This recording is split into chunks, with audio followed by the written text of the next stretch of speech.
My name is Dorothy. I'm 89 years old, and there's something I've been thinking about more and more lately, something that sits with me in the quiet hours, something I can't seem to put down. It's about my daughter. Her name was Claire. She died 6 years ago. Pancreatic cancer. It was quick. Too quick in some ways, not quick enough in others. But this isn't really about how she died. It's about something she said to me 3 years before that. Just 3 years. We were sitting in her kitchen. I remember because the light was coming through the window in that particular way it does in late afternoon. Golden, soft, the kind of light that makes everything look kinder than it is. She was making tea. I was visiting for the weekend. I didn't visit often, maybe twice a year. We lived 4 hours apart, and I always told myself that was the reason, the distance. But distance is never just miles. She was quiet that day. I noticed it, but I didn't say anything. Claire was often quiet. She'd been that way since she was young, thoughtful, reserved, the kind of child who would sit in the corner of a room and just watch. I used to think she was just like her father. She poured the tea and sat down across from me. We talked about small things, the weather, her garden, my back pain, the usual things mothers and daughters talk about when they don't know what else to say. And then, out of nowhere, she said, "Mom, do you think you ever really knew me?" I laughed. I actually laughed, not because it was funny, but because I didn't know what else to do. It felt like such a strange question, so sudden, so serious. I said something like, "Of course I know you. You're my daughter." She smiled, a small smile, the kind you give when you don't want to argue.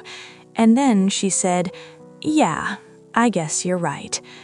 We moved on, talked about something else. I can't even remember what. I didn't think about it again for a long time. I've been a mother for 62 years. I had 3 children. Claire was the middle one, sandwiched between her older brother Robert and her younger sister Anne. Robert was loud, confident. He filled rooms without trying.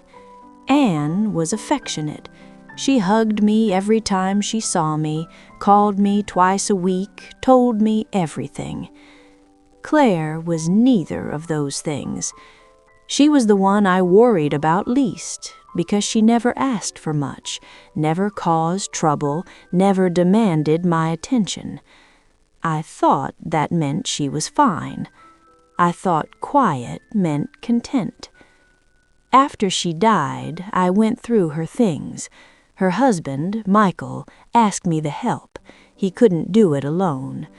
I understood that, so I drove to her house one Saturday morning, and we started going through her closets, her drawers, her desk. It felt wrong, like trespassing, but we did it anyway. In the bottom drawer of her desk, I found a journal.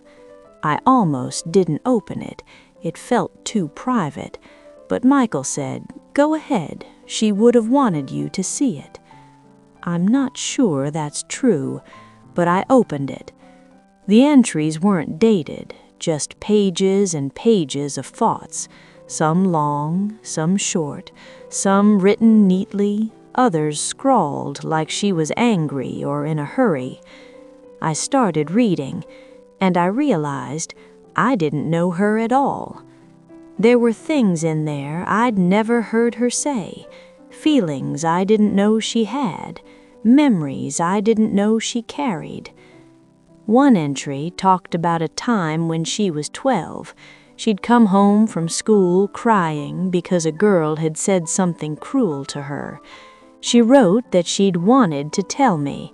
She'd walked into the kitchen where I was making dinner, but I was on the phone. I can't remember who I was talking to, probably my sister, probably about nothing important. She wrote that she stood there for a few minutes waiting for me to finish, but I didn't. I waved her off, told her to go do her homework. So she did. She never told me what happened. There were other entries like that, small moments, tiny things. A school play I missed because I had to work.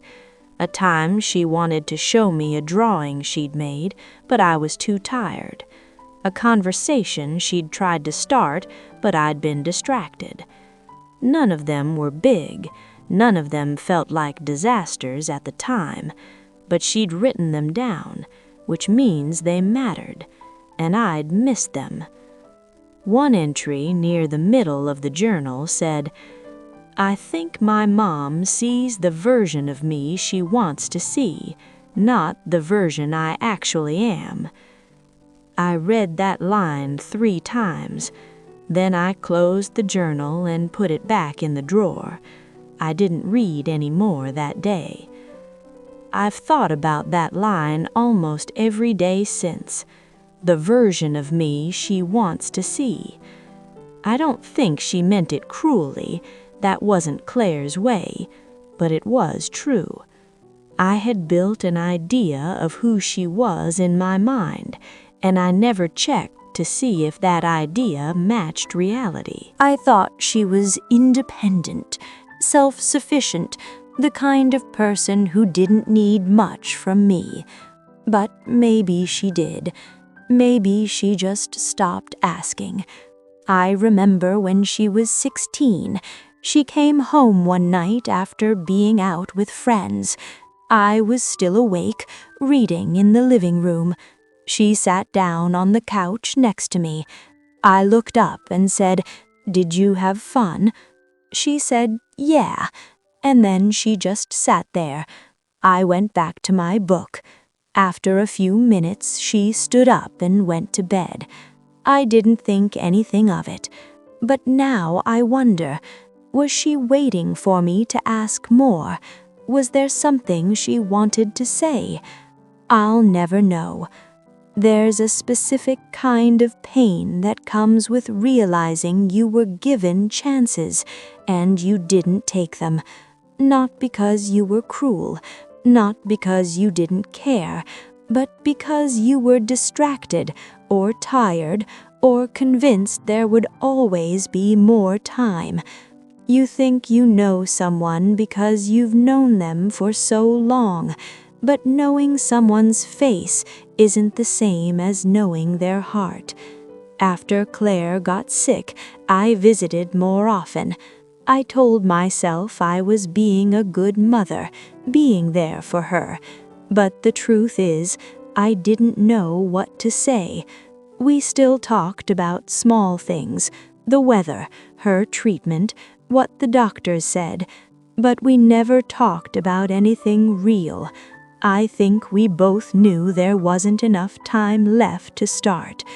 One afternoon, near the end, I was sitting beside her bed. She was sleeping.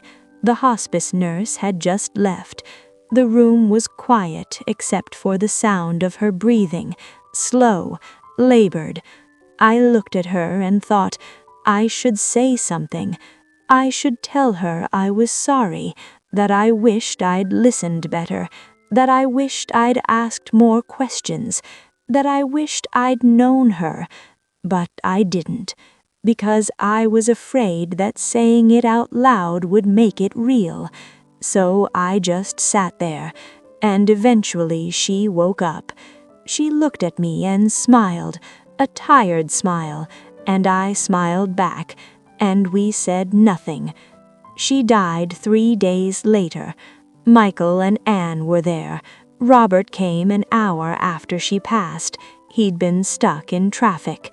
I held her hand at the end. It was cold, and all I could think was, I should have asked. I don't know what I would have asked. Maybe I would have asked about that day in the kitchen when she wanted to tell me something and I was on the phone. Maybe I would have asked if she ever felt lonely growing up, if she ever felt like I didn't see her.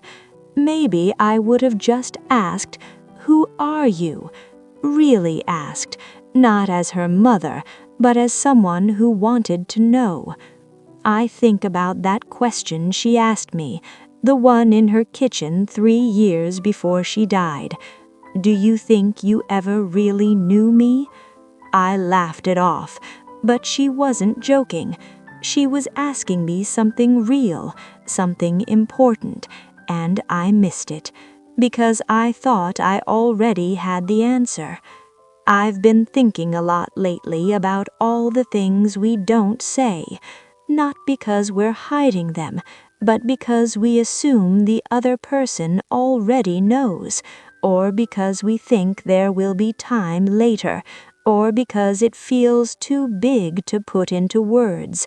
But silence has weight, and sometimes, by the time you realize that, it's too late to speak. I still have Claire's journal. I finished reading it eventually.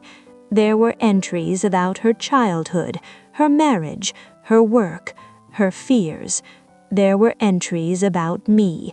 Some of them were kind, some of them were sad. None of them were angry, but all of them were honest, and reading them felt like meeting her for the first time. I think about her often now, more than I did when she was alive, if I'm being honest. I think about the moments I let slip by, the questions I didn't ask, the conversations we never had. I think about how easy it is to believe you know someone just because they're always there. But proximity isn't the same as understanding, and assumption isn't the same as connection. I don't know if Claire felt unloved. I hope she didn't. I loved her. I always did. But I'm not sure I ever showed her that I saw her. Not the version I thought she was, but the version she actually was. I'm 89 years old now, and I think about that question almost every day. Do you think you ever really knew me? The honest answer is no, I didn't, and I can't go back. If you're still here, thank you for listening. I don't know why I needed to say this out loud. Maybe because it's been sitting inside me for too long. Maybe because I hope that if you're thinking about someone you assume you know, you'll ask. Not later, now, before the question becomes something you carry alone.